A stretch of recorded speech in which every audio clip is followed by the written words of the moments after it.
एक समय शराब का एक व्यसनी एक संत के पास गया और विनम्र स्वर में बोला, गुरुदेव, मैं इस शराब के व्यसन से बहुत ही दुखी हो गया हूँ। इसकी वजह से मेरा घर बर्बाद हो रहा है।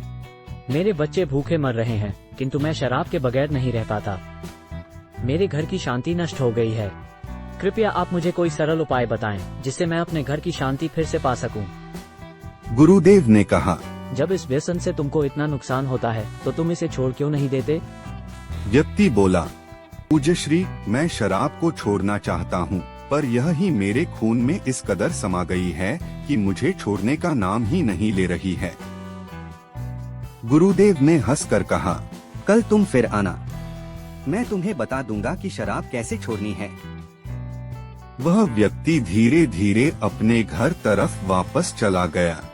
दूसरे दिन निश्चित समय पर वह व्यक्ति महात्मा के पास पहुंचा। उसे देख महात्मा झट से खड़े हुए और एक खंभे को कसकर पकड़ लिया। जब उस व्यक्ति ने महात्मा को इस दशा में देखा तो कुछ समय तो वह मौन खड़ा रहा, पर जब काफी देर बाद भी महात्मा जी ने खंभे को नहीं छोड़ा तो उससे रहा नहीं गया और पूछ बैठा कि गुरुदेव, आपने व्यर्थ इस खंभे को क्यों पकड़ रखा है? गुरुदेव बोले, वत्स, मैंने इस खंभे को नहीं पकड़ा है, यह खंभा मेरे शरीर को पकड़े हुए है। मैं चाहता हूँ कि यह मुझे छोड़ दे, किंतु यह तो मुझे छोड़ ही नहीं रहा है। उस व्यक्ति को अचंभा हुआ। वह बोला, गुरुदेव, मैं शराब जरूर पीता हूँ, मगर मूर्ख नहीं हूँ।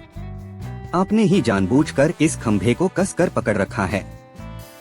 यह तो निर्जीव है, यह आपको क्या पकड़ेगी? यदि आप दृढ़ संकल्प कर लें तो इसी वक्त इसको छोड़ सकते हैं। ये टॉपिक को अब आप ध्यान से सुने। इस वीडियो को आप पहली बार देख रहे हो तो इस वीडियो को लाइक, शेयर और सब्सक्राइब करें।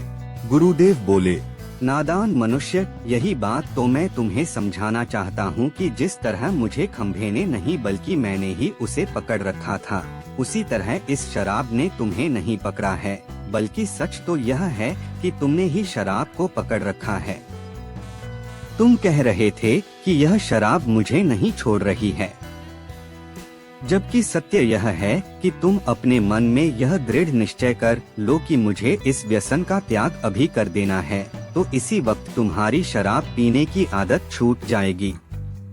शरीर की हर क्रिया मन के द्वारा नियंत्रित होती है और मन में जैसी इच्छा शक्ति प्रबल होती है, वैसा ही कार्य सफल होता है। वह शराबी गुरु के इस अमृत वचनों से इतना प्रभावित हुआ कि उसने उसी वक्त भविष्य में कभी शराब न पीने का दृढ़ संकल्प किया। उसके घर में खुशियां लौट आईं और वह बहुत सुखी हो गया। इस तरह हमें शिक्षा मिलती है कि जीवन में कोई भी व्यसन ऐसा नहीं है जिसे एक बार ग्रहण किए जाने के बाद छोड़ा ना जा सके। अगर मनुष्य चाहे तो बड़ी से बड़ी बुराई का त्याग कर सकता है।